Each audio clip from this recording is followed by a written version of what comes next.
Well, man, I got some sun. I guess it was in the park yesterday. Didn't even realize it. Paul here, Sunday morning. Just let me get a little closer. I'm at Starbucks, Vancouver.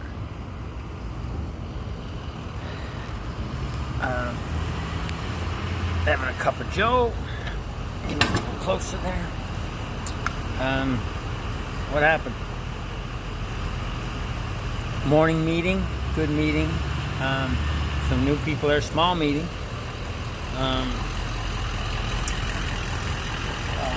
Talking about being new and how important the fellowship is, you know. How important is the fellowship, right? We read page 151.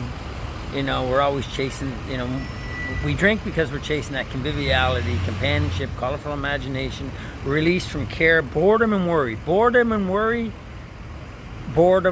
That's two of the top reasons I drink. Worried about all the time and bored, just lonely. Release from care, boredom, worry, a feeling that life is good. That's why we drink, you know.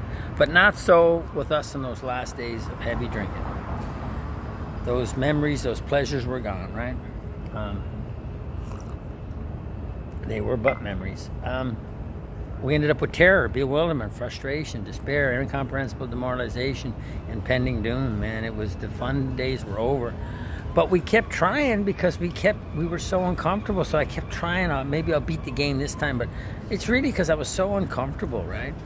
I was so uncomfortable. I've been talking about that for weeks now, how uncomfortable I was trying to get sober. I guess we're on step 1 for a month now.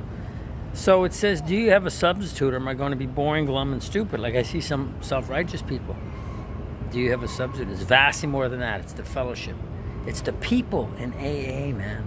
The people are the reason I started getting sober. Like the release from care, boredom, worry. You know, life started feeling like, you know, I had some purpose. I started going on panels. I started talking to newer guys newer than me, and I started realizing when I first got there that people had the same problems I did, and they did the same things I did, and they drank like I did, and they tried to stop like I did, and they couldn't stop. Like I realized I wasn't alone anymore. And I didn't get bored because we were always doing something. You know, when you first get to AA, if you just say yes, that's the secret. Just say yes. We're going to coffee after, yes. We're going to go to a meeting more night, yes. We're going to go on a panel. Going to go help some new guys at a hospital, yes, yes, yes, yes. Stayed sober.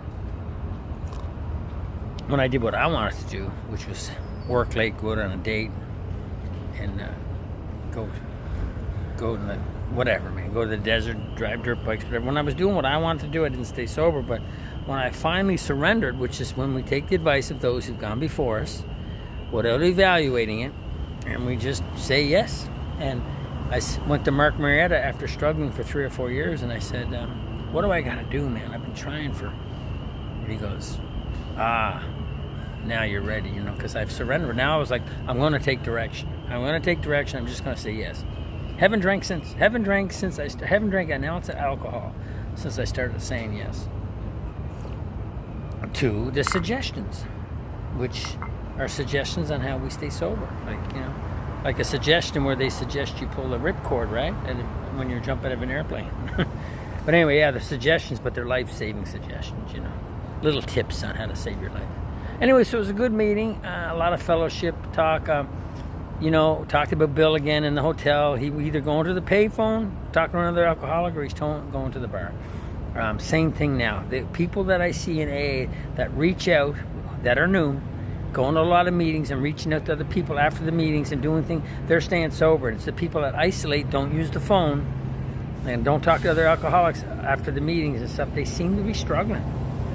So, the fellowship in the beginning is the first higher power we tap into. The fellowship is a higher power than me. I was staying sober for a long time, and then that alone will not keep me sober. I needed to change. You know, I need to work the steps and change. But in the beginning, man, I couldn't get sober a day without the fellowship. Me on my own for like a weekend, I'm drinking. But the fellowship kept me sober until I could start to change, where I wasn't uncomfortable, bored, and lonely, and restless and irritable, discontent, full of resentment and fear. I started working the steps, and I started feeling useful. I had like purpose, and it wasn't about me anymore. And if it's not about me, it's not about self-centered fear. If it becomes about you and what I can do for you, life just seems to just go, roll smoothly, So, fellowship, real important. Talking to other alcoholics, real important. Save your life. Without it, it saved Bill's life.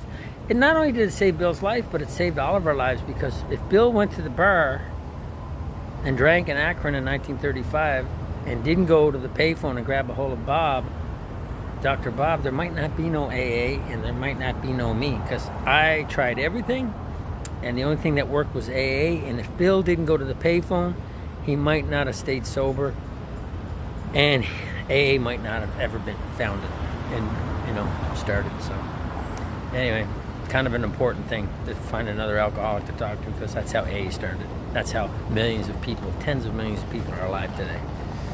5:55, another 5-minute meeting, 6-minute meeting.